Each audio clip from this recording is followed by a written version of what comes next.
क्या दोस्तों आप प्रतिशत में मास्टर बनना चाहते हैं या पीएचडी करना चाहते हैं तो आप हमारे चैनल के साथ जुड़िए। और हमारा चैनल क्या है सभी को पता है, स्टडीमेट ऑफिशियली। ये ऑफिशियली हमारा चैनल है दोस्तों। अगर आप नए हैं तो प्लीज़ हमारे चैनल को सब्सक्राइब कर दीजिए, लाइक कीजिए और अपने दोस्तों को ज़्यादा से ज़्यादा शेयर कीजिए दोस्तों।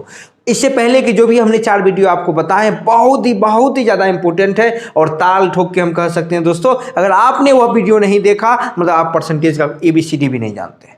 तो दोस्तों उस सारी वीडियो की लिंक आपको डिस्क्रिप्शन में मिल गई है, वह उपलब्ध है, आप जा करके वहाँ से देख सकते हैं दोस्तों। बहुत इंपॉर्टेंट चीज़ें हैं, बहुत ही शानदार चीज़ें हैं दोस्तों, उसको जरूर जाकर देखिएगा। तो चलिए दोस्तों आज के वीडियो के सेशन की अगर हम बात करेंगे, कल जैसे हमने आपसे वादा किया था दोस्तों कि हम आयत टाइप के क्वेश्चन लाएंगे, वर्ग के क्वेश्चन लाएंगे, त्रिभुज के क्वेश्चन लाएंगे, इस टाइप के क्वेश्चन आएगा और इसको देखेंगे परसेंटेजों कैसे हम सॉल्व करते हैं और एक ही तरह की बातें। और हमारा तरीका क्या होगा, एक ही, और कौन सा होगा जल्दी से बताइए दोस्तों, एक नियम वाली, या हम उसको रेशियो मेथड कहिए, कोई भी मेथड आप कहिए, हम एक ही तरीका से परसेंटेज पढ़ाते हैं और पढ़ाते रहेंगे। तो चलिए दोस्तों ज़्यादा बकवास करने की जरूरत नहीं है, हम लोग अपने क्वेश्चन पे शुरू करते हैं और देखते हैं क्वेश्चन क्या है आज का। तब आपको ज़्यादा समझ में आएगा कि हम जो कर रहे हैं ना वो वास्तव में सही कर रहे हैं ना दोस्तों। चलिए शुरू करते हैं। क्वेश्चन क्या है, यदि किसी आयत की लंबाई को 20% बढ़ा दिया जाए तो चौड़ाई में कितने प्रतिशत की कमी की जाए कि क्षेत्रफल पे कोई असर न हो। वही सेम क्वेश्चन है कल जैसे हमने बताया था आपको है। तो दोस्तों हमारा फर्ज है कि आपको एक सवाल बता देता कि आपको ज़्यादा समझ में आ जाएगा। तो दोस्तों अब सिंपल सी बात है कि आयत का अगर हम क्षेत्रफल की बात करें तो आयत का जो एरिया होता है, आयत का जो क्षेत्रफल होता है वह क्या होता है, L गुने B, यानी लंबाई गुने चौड़ाई होती है। तो अब सिंपल सी बात है, अगर इसको बढ़ाएंगे तो इसको क्या करना होगा, कम करना होगा। तभी तो हमारा जो एरिया है, हमारा जो क्षेत्रफल है वह क्या रहेगा, मेंटेन रहेगा, मतलब बराबर रहेगा। तो अब सिंपल है दोस्तों, अगर हम लंबाई को 20% बढ़ा रहे हैं तो 20% का मतलब क्या हुआ, 1/5। मतलब क्या हुआ कि लंबाई पहले 5 थी तो 5 में 1 वृद्धि करके हमने क्या कर दिया, 6 कर दिया। तो अब कल वाला वीडियो याद कीजिए दोस्तों, हमने कहा कि जिस अनुपात में ये बढ़ेगा उस अनुपात में ये क्या होगा, कम भी होगा, तभी तो क्षेत्रफल बराबर होगा। तो दोस्तों अगर कम होगा तो अब 6 हो गया है तो क्या करना होगा, हमें 5 करना होगा। तो कितना कम कर रहे हैं दोस्तों, 1 कम कर रहे हैं। किसमें कम कर रहे हैं दोस्तों, 6 में और गुने 100। आप सिंपल सी एक ही फंडा बार बार यूज नहीं करना चाहिए, लेकिन करते हैं दोस्तों ताकि आपको याद हो जाए। ऊपर कम दिए तो नीचे क्या लेंगे, ज्यादा। तो बताइए दोनों में ज्यादा कौन है, 6 ही है तो 6 डाल दिया। अब इसको सॉल्व कीजिए दोस्तों, ये 3 हो गया और ये 50 हो गया, यानी क्या हो गया दोस्तों, 50/3% हो गया।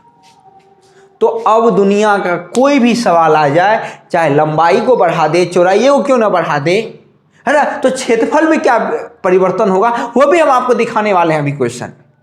कुछ भी पूछे लेकिन आंसर टाइप का जो आंसर बनेगा वह इसी प्रकार बनेगा। इसलिए हम ना तो कोई टाइप लिखते हैं ना कुछ लिखते हैं, क्योंकि टाइप की जरूरत ही नहीं है, क्योंकि एक ही जब फंडा इस्तेमाल करना तो फिर टाइप को क्यों लिखना है। तो दोस्तों चलिए एक क्वेश्चन इस पर और देख लेते हैं, आपको बेहतर समझ में आ जाएगी। तो चलिए दोस्तों अगले क्वेश्चन में बढ़ते हैं। अगला क्वेश्चन सेम हूबहू है कल जैसा हमने आपको दिखाया था। तो जब कल दिखाए थे तो आज भी उसी टाइप का बनाएंगे, क्योंकि कल उसी टाइप से बनाए थे तो आज इसी टाइप से बनाए।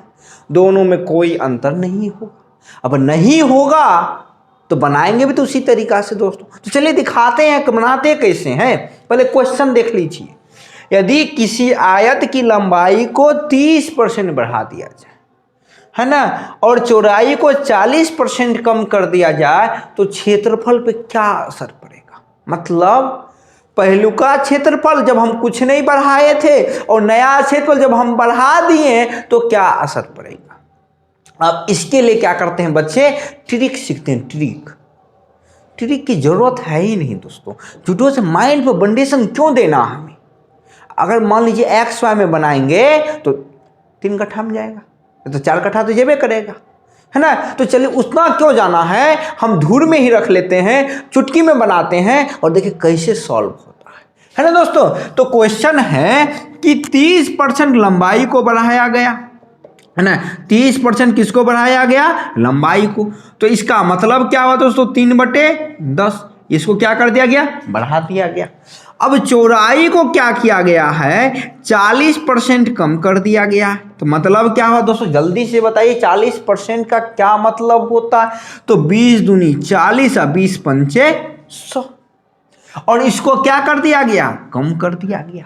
तो अब बताइए क्षेत्रफल बराबर, अभी तुरंत आपको बताए लंबाई गुने चौड़ाई। तो इसका मतलब क्या हुआ, इस दोनों को क्या करना होगा, गुना। तो कैसे गुना करेंगे वो देखिए। तो पहले 10 था लंबाई, 3 बढ़ा दिए तो कितना हो गया, 13। अब कम कर रहे हैं, पहले 5 था उसमें से 2 को कम हो गया तो बच कितना गया, 3, है ना। इसको बढ़ाए, 10 में 3 बढ़ गया और ये 5 में 2 क्या हो गया, कम हो गया।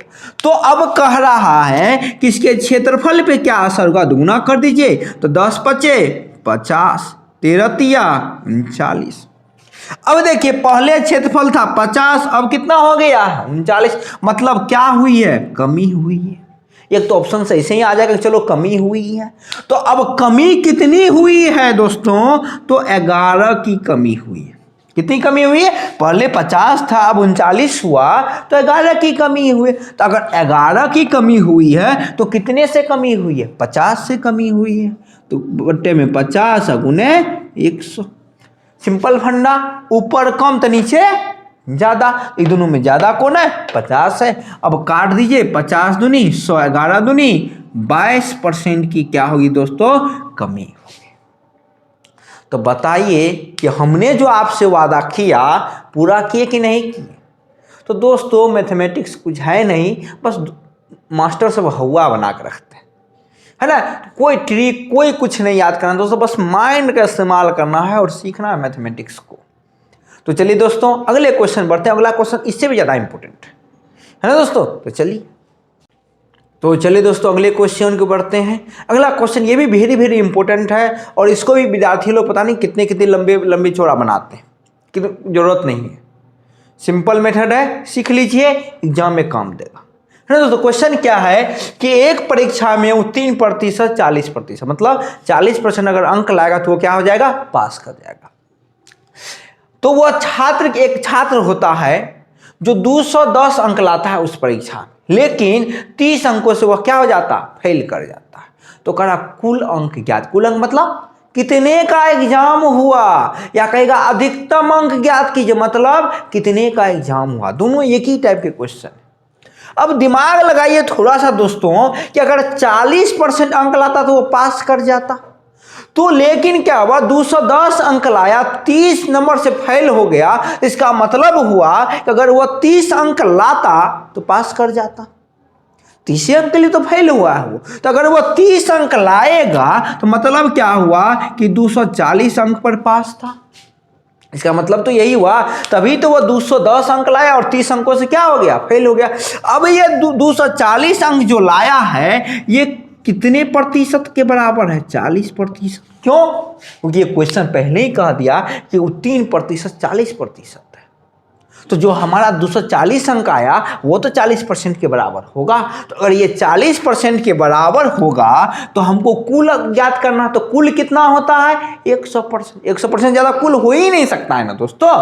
तो अगर 40% 240 के बराबर है तो 1% कितना के बराबर होगा, तो 240/40, ये काट दीजिए, 6 चुके 24, यानी 1%, 6 अंक के बराबर होगा। तो टोटल होता कितने हैं 100%। तो 100% कितना हो जाएगा, 6 गुने 100, यानी कितना हो गया दोस्तों, 600 अंक का एग्जाम हुआ, जिसमें वह बच्चा 210 अंक लाया तो 30 नंबर से फेल हो गया। अब बताइए, ना तो हमने x माना ना हमने y माना, कुछ नहीं माना, फिर भी हमारा देखिए क्वेश्चन सॉल्व हो गया बहुत तेजी से। तो दोस्तों कुछ भी कर लीजिए, एक ही मेथड काम देगा, वो हमारा है। चाहे आप एग्जाम दे रहे हैं, कुछ भी दे रहे हैं, आपको सबसे ज़्यादा आनंद तब आएगा जब आप मैथमेटिक्स सॉल्व करते हैं, है ना दोस्तों। तो एक क्वेश्चन और देखते हैं, फिर देखते हैं कि उसमें क्या है क्वेश्चन। तो चलिए दोस्तों अगले क्वेश्चन के बढ़ते हैं। अगला क्वेश्चन बहुत ही ज़्यादा इंपॉर्टेंट है, वही है सेम वही प्रकार, है ना। हम दोनों प्रकार से करके दिखा रहे हैं ताकि आपको कन्फ्यूजन ना हो कि सर एक प्रकार बताए दूसरा बताए ही नहीं। तो दोनों देख लेते हैं, है ना दोस्तों। एक परीक्षा में 60% में प्रथम श्रेणी से पास करता है, मतलब अगर 60% लाया तो वह प्रथम श्रेणी से मतलब फर्स्ट डिवीजन से पास करेगा।